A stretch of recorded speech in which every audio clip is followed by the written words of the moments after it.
Salam sejahtera, nama saya Anya Nasahi dengan nombor matriks BP22110404, pelajar session 3 dari kursus PA20403, pengenalan kepada keibubapaan dan keluarga.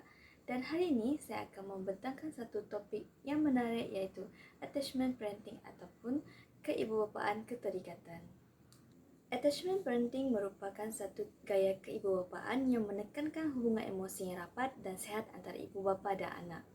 Pendekatan ini memberi penekanan terhadap kasih sayang, kepekaan dan kehadiran fizikal serta emosi ibu bapa terhadap anak mereka sejak bayi lagi. Tujuannya adalah untuk menyokong perkembangan emosi, sosial dan kognitif anak serta memupuk empati dan kepercayaan yang berkekalan sepanjang hayat. Namun, walaupun pendekatan ini nampak sangat positif, terdapat juga cabaran dan kelemahan dari sudut ibu bapa maupun anak-anak.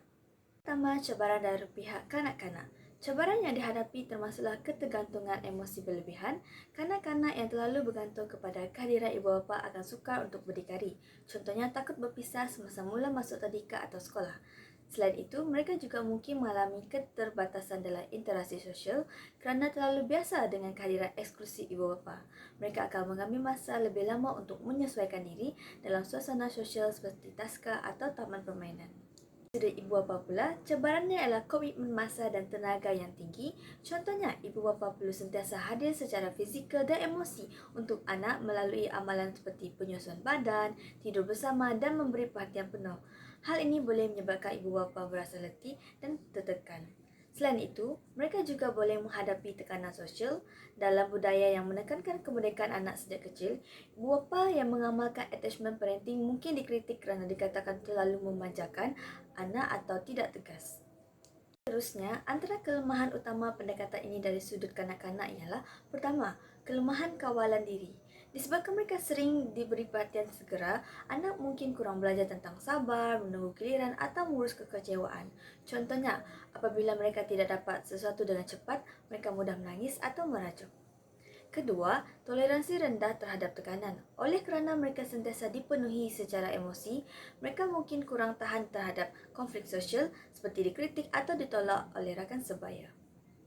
Manakala dari sudut ibu bapa pula, antara kelemahan yang ketara ialah: yang pertama, parental burnout, iaitu keletihan fizikal dan mental kerana sentiasa memenuhi keperluan anak tanpa masa untuk diri sendiri. Sebagai contoh, seorang ibu mungkin terpaksa berjaga malam setiap hari dan tidak mempunyai masa untuk berehat atau bersosial. Yang kedua ialah gangguan identiti diri.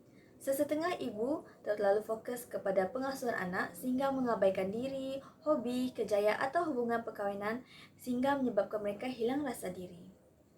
Kesimpulannya, attachment parenting adalah pendekatan keibubapaan yang memberi fokus kepada hubungan rapat antara ibu bapa dan anak melalui kasih sayang dan kepekaan emosi. Walaupun ia memberi banyak manfaat dari segi perkembangan emosi dan sosial anak, namun jika tidak dikendalikan dengan seimbang, ia boleh menimbulkan ketergantungan emosi, tekanan kepada ibu bapa dan kelemahan dalam pembentukan daya tahan anak. Oleh itu, ibu bapa perlu bijak menyesuaikan pendekatan ini mengikut keperluan anak dan kemampuan diri agar perkembangan anak tetap sihat dan kesejahteraan keluarga dapat dikekalkan.